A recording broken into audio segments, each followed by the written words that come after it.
concentração, intervalo de tempo decorrido entre o início da chuva e o momento em que toda a área de contribuição passa a contribuir para determinada seção transversal do tubo. Podem ver aqui nesse gráfico que é o tempo de concentração. Aqui teve a precipitação, tá vendo? Acabou a precipitação, inicia-se a contagem do tempo de concentração, tá? E aí é onde toda a minha água aqui, toda a minha água do escoamento vai para um mesmo ponto ali, né? Existe outro tempo de pico, então, ou seja, choveu na minha calha, quanto tempo essa chuva que acabou de cair na minha calha chegou na minha rede pública, tá? Normalmente num edifício isso é muito, muito rápido, tá? Mas, por exemplo, numa bacia hidrográfica muito grande, isso pode variar entre 10 e 15 minutos.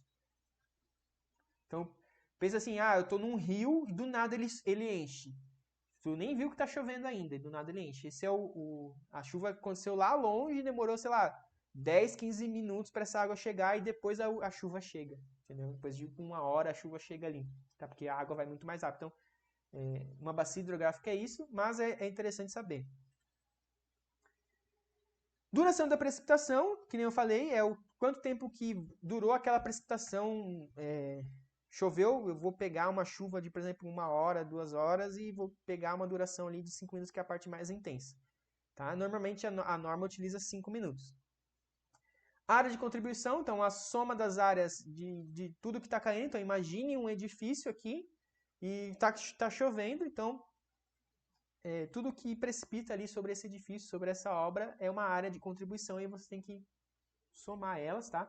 E cada área de contribuição ela tem um nível aceitável de vazão. Por exemplo, um terraço que pode encher alguma coisa, eu posso considerar uma chuva de 1 ano, de 5 anos. Mas, por exemplo, um telhado de uma calha, eu não posso deixar transbordar, então eu tenho que considerar 25 anos. E vazão de projeto, que é o C, que é o coeficiente da impermeabilização. Normalmente, para edificação, a gente utiliza 1, porque é tudo impermeável. O I, que é a intensidade pluviométrica, num período ali de 5 minutos. E o A, que é a nossa área de contribuição. A gente vai somando aí todas as áreas e aí temos a vazão de projeto. Então, ali, ó, devemos ter em mente que a intensidade é o total precipitado dividido pela duração da chuva. Então, choveu lá um volume e eu vou dividir pelo esse tempo, eu tenho uma precipitação. Logo, para uma chuva de 200 milímetros por hora, quer dizer que foi precipitado 16,66 milímetros em 5 minutos, em algum momento de pico da chuva. Tá? Então, para exemplificar, podemos considerar que na região está chovendo 24 horas por dia, porém, em algum determinado pedaço desse período choveu 16 milímetros em 5 minutos, que é uma chuva muito, muito intensa. Então não importa se está chovendo há dias para um sistema de captação de água, sistema de águas pluviais, tá? Um sistema predial de águas pluviais. Não importa. O que importa, na verdade, é o pico da chuva. Tá? Qual que é a chuva mais intensa? Tá? Então, o sistema tem que ser capaz de drenar isso no pico. E aí vamos ao passo a passo, né? Como fazer esse projeto, tá? Primeiro, início é a mesma ideia do esgoto, início e fim, ok? Definição de todas as áreas de captação de água pluvial. O que é isso? Eu vou pegar aqui os meus telhados ou os meus terraços, vou calcular a minha área de captação. Ela tem alguns métodos que a norma 10.844 diz ali, se for inclinada de um jeito, se for tipo na chuva na fachada de outro jeito. Então a gente tem que considerar isso. Então eu vou pegar e definir todas as minhas áreas de captação e dizer qual é a área que ela contribui para o sistema. Determinar o índice pluviométrico. Então eu posso pegar em estudos de universidades da cidade, por exemplo, Joinville tem vários estudos, tá? Mas a norma também diz aqui, em algumas capitais, quais são os períodos aqui que a gente pode utilizar. Determinação das vazões de projeto para a área de captação. Então, eu vou pegar a intensidade vezes a minha área, coeficiente é 1, e dividir por um valor, aqui está 360, mas pode ser por 60. Normalmente a gente utiliza em litros por minuto, tá? Então, vai ser por 60 aqui. Pega em metros quadrados, densidade em milímetros por hora, vezes a área em metros quadrados, divide por 60, dá litros por minuto. Quarto ponto, definição e posicionamento e dimensionamento das captações dessas áreas. Então, eu tenho uma área, essa área vai me dizer qual é a minha vazão de projeto. A área A1, A2, A3, as minhas vazões de cada área, porque depois eu vou somar isso. Cada área ela vai ter uma captação. Por onde eu vou captar ela? Se for um telhado, eu vou utilizar calha. Se for uma área aberta assim, eu posso utilizar alguma grelha. Se for um terraço, um ralo. Então, definir esses pontos, essas posições e dimensionar esse cara. Dizer, cara, tem que ser um ralo de 100 milímetros, uma calha de 20 por 30. Ok? Então, esse é o meu início. Definição dos pontos de destino. Então, aonde eu vou jogar. Tá?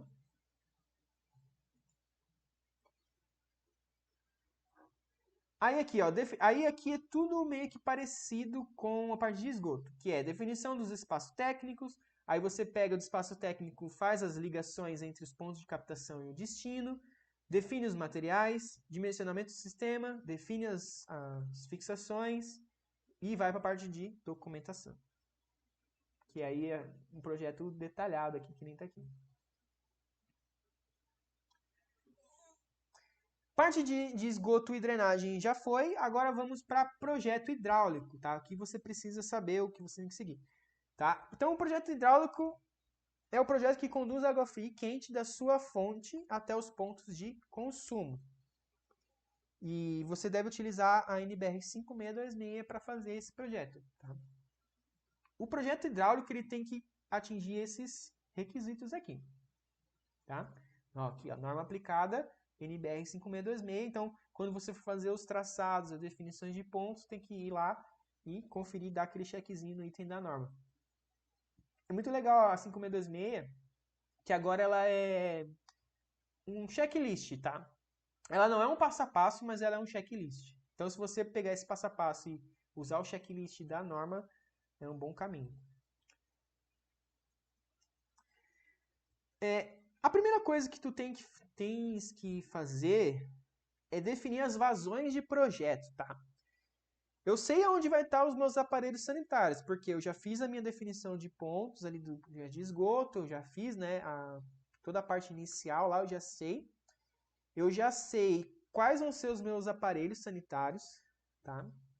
Só que eu preciso determinar a minha vazão de projeto. Eu sei os aparelhos, eu sei a vazão de cada aparelho, só que eu não sei, por exemplo, eu vou calcular uma prumada, eu não preciso considerar todos os meus pontos ligados, eu preciso, por uma forma probabilística, alguma coisa assim, dimensionar isso sem considerar tudo ligado, porque senão fica é impossível de atender os requisitos da norma, tá? Então, assim, daí a gente pode utilizar dois métodos, que é o método de Hunter, que é dos pesos relativos, ou de Gay-Fawcett, tá?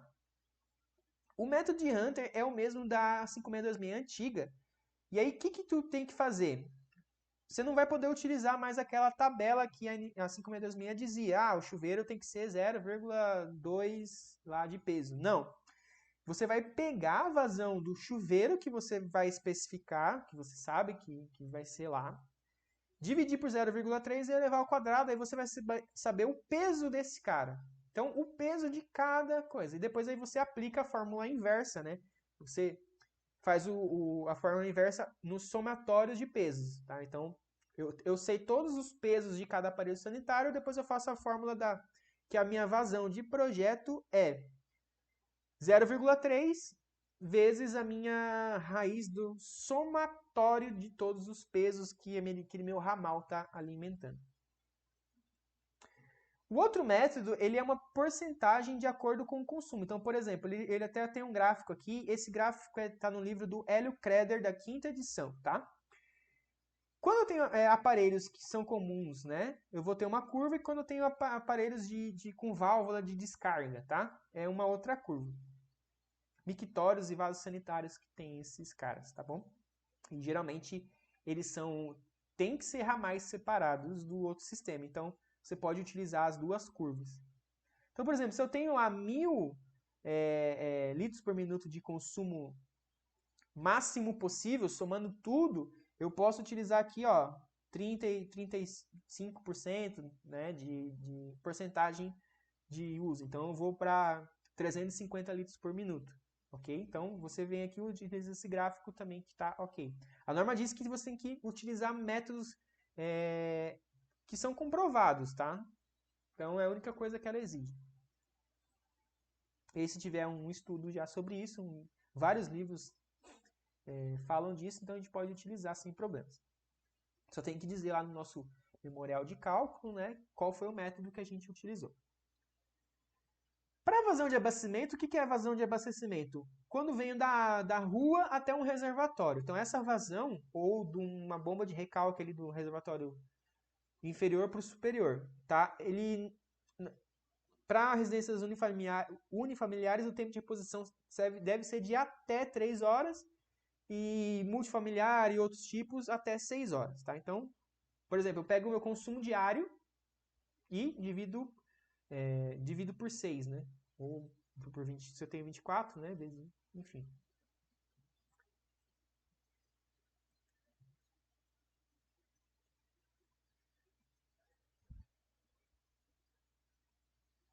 Daí eu vou saber a minha vazão por hora.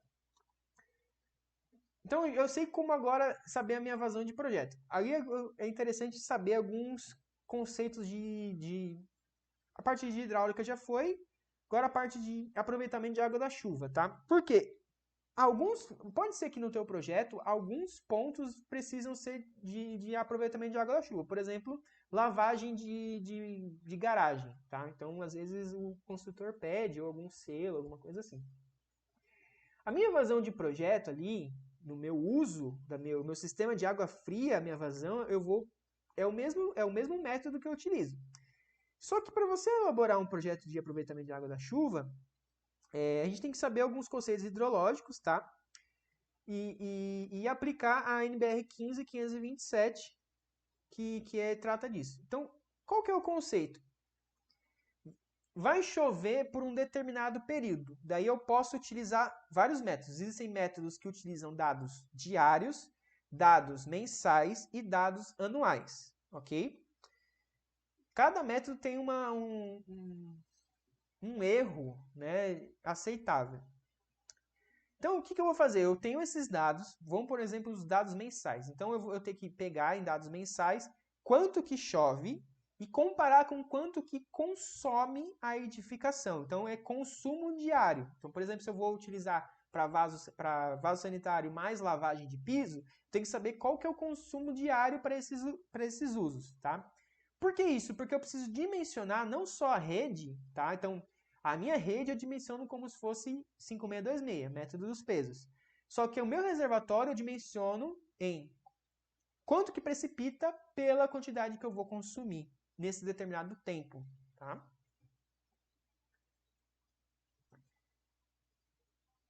Então aqui tem a parte que eu falei, tá? Então o que muitas vezes eu utilizo é a fórmula do anual, tá? Que é do Azevedo Neto, que eu sei quanto que precipita num ano, é muito fácil de achar esse dado, tá? Em qualquer lugar do Brasil eu sei. Então vamos dizer que vai precipitar 200 mil litros de chuva 200 milímetros de chuva nessa região. Então eu vou pegar esses 200 milímetros que precipita e vou dimensionar qual que é a área que eu tenho que captar para eu saber o quanto para eu saber quanto que eu vou economizar de água potável. Por exemplo, eu tenho 200 milímetros de chuva, está precipitando, e aí eu vou consumir lá por ano 200 mil litros de água. Então eu tenho que pegar esses 200 milímetros de chuva, dividir pelo meu consumo anual lá, e para eu saber qual que vai ser a minha área, né, para eu conseguir aproveitar 100%. E aí depois utilizar essa área para calcular ali pelo método Azevedo Neto. Então isso é uma forma que eu faço, tá?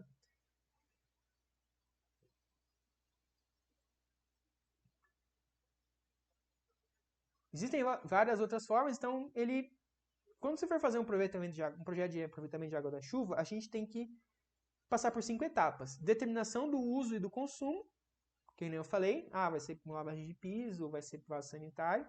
Determinação do volume de aproveitamento, usa a NBR de aproveitamento de água da chuva, por exemplo, o método do Azevedo Neto. Definição do sistema de filtragem e tratamento, ou seja, eu preciso, tudo que eu capto, ela vai vir com uma impureza, com folha, com raízes de uma calha, por exemplo, com sujeira de poluição. Então, você tem que fazer um sistema de filtragem dessa água, né? Então, aqui nesse exemplo, ele tem até um descarte de primeira chuva, por exemplo, uma chuva muito forte que vem lavando tudo, né? Vindo toda a sujeira, então o meu filtro não consegue limpar, né? Tudo. Então, a primeira água vai embora. Depois eu encho aí a minha água da chuva. Determinação do sistema de tratamento.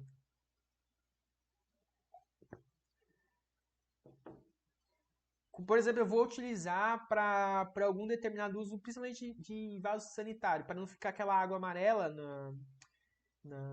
dentro da minha bacia ali, da minha caixa acoplada. Eu utilizo algum sistema de tratamento com cloro, por exemplo. A Vigilância Sanitária de Florianópolis exige o tratamento com cloro em qualquer tipo de uso. Então, esse sistema de tratamento também... Existe a filtragem, existe o tratamento, tá? Então, tem que definir isso. E aí você tem um sistema de aproveitamento que capta essa água, e aí você faz o projeto hidráulico normal, tá? Como se fosse um projeto de água fria, só não vai pegar e misturar aí os efluentes que nem eu falei ali na aula de norma de desempenho. E depois parte para a documentação, pode ser para órgãos legais, mesma coisa, né? Órgãos legais, projeto executivo que vai para a obra, ou informações para o pessoal do planejamento e orçamento. Projeto de água quente é um sistema que conduz água acima da temperatura ambiente, tá aí para uso potável. O projeto de água quente tem que ser seguro, tá? Ele tem que respeitar essas premissas, e ele normalmente é utilizado junto com água fria, que nem vocês veem aqui nesse esquema aqui. Vermelhinho é água quente, né? Sempre que tiver água quente no seu empreendimento, vai ter que ter uma fonte de combustível, tá? Porque eu preciso aquecer essa água. Pode ser aquecimento elétrico, aquecimento de LP, aquecimento a gás, GN, diesel, gasolina, madeira, pellet de madeira, enfim. Sempre vai ter que ter esse espaço aí para você aquecer essa água, tá? Então, assim, ó, a fonte de calor deve fornecer energia suficiente para atendimento da demanda da edificação. Quem calcula qual vai ser a demanda de água quente da edificação e qual vai ser a potência da fonte de calor é o projetista hidrossanitário, tá? Que vai fazer esse projeto de água quente. Então, qual vai ser a potência, tá? E aí existem vários tipos de combustíveis e aí existem vários estudos aí que você pode fazer no caso do tal do custo-benefício que a gente fala lá na norma de desempenho. A gente faz essa escolha, tá? E aí, para o projeto de água quente, agora você utiliza a mesma norma de água fria, que é 562.000. Então, assim, tanto para água fria e água quente e aproveitamento de água da chuva, a gente utiliza o mesmo passo a passo, tá? Claro que no aproveitamento de água da chuva, a gente tem mais um passo a passo que é a parte de reservatório ali, tá? A gente faz esse cara. Então, o primeiro passo, e é sempre assim, ó, do início para o fim, tá? Então, do ponto, depois do traçado de tubo. Não sai traçando o tubo sem pensar. Cara, posiciona aonde eu quero chegar, tá? Então, primeira coisa, definição, posicionamento dos pontos de consumo. E ali tem pontos de manutenção que é registro, posição do registro no ambiente. Às vezes o meu apartamento não tem registro no ambiente, então eu tenho um registro lá fora no hall. Cara, meu ponto vai ser ali. Definição e posicionamento dos espaços técnicos. Então, meus pontos, meus espaços técnicos. Então, minha cisterna, por exemplo. Então, eu tenho um reservatório inferior e superior, né? Definição e posicionamento dos elementos dos espaços técnicos. Então, por exemplo, eu tenho meu reservatório, meu espaço, minha casa de máquinas vai ser 1,5 por 2. Isso é a definição do espaço técnico. E aí eu posiciono meus elementos. Então, por exemplo, as minhas bombas, tá? Ou os meus reservatórios desse espaço. Ou eu tenho um espaço para o shaft, eu posiciono os medidores, né? Às vezes eu tenho espaço no shaft de 1 metro, mas meus medidores vão ocupar só 70 centímetros e os outros 30, sei lá, eu posso utilizar para quadro de comunicação, por exemplo. Traçado da infraestrutura para a alimentação dos espaços técnicos. Então, o espaço técnico num projeto de água fria, de hidráulico, é o quê? Central de aquecimento, medidores, cisternas, casa de bombas. Então eu vou traçar esses caras que nem tá aqui, ó, um esquema vertical, por exemplo, todas as prumadas que vão alimentar os meus medidores, meus apartamentos, os meus barriletes, né? Fazer esses traçados, tá? E eu não estou me fazendo ainda o traçado dentro do apartamento. Só a parte de, por exemplo, como que a água vai vir da bomba de recalque até o reservatório superior, tá? Esses caras. Traçado da distribuição até o ponto de manutenção do ambiente. Então, ou seja, daí sim, eu saio do meu medidor e aí dentro do meu apartamento eu vou para os meus banheiros, tá? E chego até o meu registro ali do meu ambiente geral. Se eu não tenho um registro de ambiente geral, eu não tenho esse traçado. Eu posso também já traçar direto por onde eu vou descer. Por exemplo, eu tenho um banheiro que tem chuveiro, vaso sanitário e pia. Eu vou vir pelo teto e vou descer, fazer vários rasgos, ou eu vou descer em um ponto só e vou vir pela parede, tá? E isso é uma definição. Depende muito do sistema construtivo, tá? Por isso que eu não tenho, quando eu não tenho ponto de manutenção dentro do ambiente, eu posso traçar isso direto, tá? Depois é da distribuição até os pontos de consumo. Então, eu tenho a minha distribuição até o meu registro do ambiente. Do meu registro do ambiente, eu traço as tubulações, por exemplo, das paredes, tá vendo? Ou de meu PEX aqui. Por exemplo, eu falo muito o ponto de manutenção aqui. Eu quis deixar um pouquinho mais geral, porque eu tenho meu projeto normal de agrofilme, mas eu posso utilizar PEX. E aí no PEX a gente tem esse sistema aqui, que é sistema de ponto a ponto, que eu tenho que primeiro chegar no ambiente para ter uma espécie de distribuidor, né, com vários registros, e aí fazer essa distribuição, tá vendo? Então primeiro eu penso até como chegar aqui. E depois eu venho fazer isso aqui, entendeu? Depois disso, então eu tracei todas as tubulações, eu faço a definição dos materiais, dimensiono, calculadorinha aí. E aí, mesmas etapas, tá? Para água quente, eu tenho alguns diferenciais nos métodos de fixação por causa da dilatação térmica, tá? Então, em alguns casos eu tenho que prever lira, tá? E aí vou lá para os meus detalhamentos, vou para minha relação de materiais, toda a parte de documentação, tá? Então, assim, eu também separei aqui no diagrama. Cara, primeiro posicione essas caixas grandes, tá? Então, aonde vai ser a minha entrada de água? Ah, vai ser ali no alinhamento frontal, vai ocupar X espaço. Aonde vai ser minha cisterna? Vai ser no térreo enterrado embaixo da escada. Cara, vai ocupar X espaço. Tá, mas essa cisterna precisa de uma casa de bombas. Aonde ela vai ficar? Ah, vai ficar embaixo dos degraus da escada. Beleza. Então tá aqui, precisa desse espaço. Reservatório superior, aonde vai ficar? Cara, vai ficar lá em cima. Pô, mas não tem um barrilete. Então vou ter que deixar um espaço para o barrilete. Então, espaço para o barrilete. Medição de água. Então, do reservatório eu descia, nos andares eu tenho a minha medição do andar. Ou minha medição pode ser que seja lá em cima e venha distribuindo depois, tá? Isso depende. Se eu tenho um prédio que tem área pequena e poucos andares, às vezes vale a pena fazer tudo centralizado lá em cima, que facilita. Já conversei com alguns construtores que precisam fazer, que gostam de fazer essa solução. Registro do ambiente ou ponto de manutenção, ou seja, vai ser com PEX, onde vai ficar meus conjuntos distribuidores. Pontos de consumo, onde vão ser meus pontos de consumo. Né? Sistema de esgoto, e aí depois vai para o sistema de esgoto, que aí volta para aquele. Aí vai para aquele outro diagrama lá, que é do projeto sanitário. Então, primeiro pense nessas caixas. Depois você vem traçando a solução de como chegar nessas caixas. E aí vem alimentador predial. Tem uma fórmula de calcular e tem lá na NBR quais são os requisitos de traçado. Sucção da bomba e recalque da bomba. Tem outra forma de calcular e na NBR tem requisitos. Tubulação do barrilete. mesma coisa. Prumadas, distribuição no andar, distribuição do ambiente. Por exemplo, normalmente a distribuição no teto, no andar, ela é uma tubulação aparente. Então, eu preciso dispor de alguns métodos de fixação, como, por exemplo, aquela fitinha metálica. Já a distribuição no ambiente, se for, por exemplo, uma alvenaria comum, eu tenho que fazer a distribuição, a minha fixação com massa, né? Se for, por exemplo, um sistema de drywall, minha fixação é de outro jeito. Entenderam? Então, para que eu vou ficar martelando nisso antes de pensar o projeto, entendeu?